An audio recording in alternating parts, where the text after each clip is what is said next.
യുഗം ഞാൻ തപസിരുന്നു ഒന്നു കാണുവാൻ, കഴിഞ്ഞ കാലം കൊഴിഞ്ഞ സുമം പൂത്തുവിടർന്നു.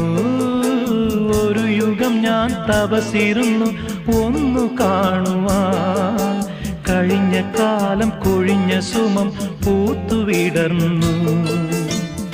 മൂകമാമെൻ മനസ്സിൽ ഗാനമായി നീയുണർന്നു.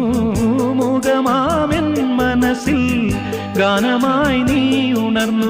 ഹൃദയമൃദുല തന്ത്രിയേന്തി ദേവാമൃതം വൈശാഖ സന്ധ്യേ നിൻ ചുണ്ടിലെന്തേ അരുണ സഖിതൻ അധര കാന്തിയോ.